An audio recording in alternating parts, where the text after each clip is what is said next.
Herkese merhaba arkadaşlar, kanalımıza hoş geldiniz. Burada size Park Shin-hye ve Çöteci'nin hayatındaki en son olayları anlatıyor ve gösteriyoruz.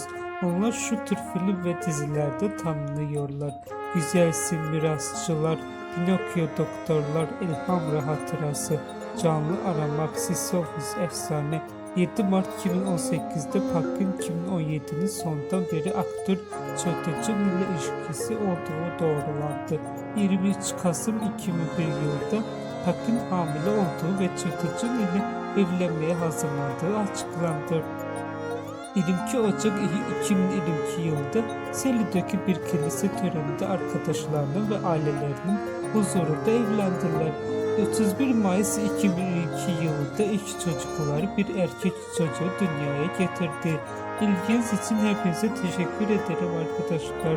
Lütfen kanalıma abone olun.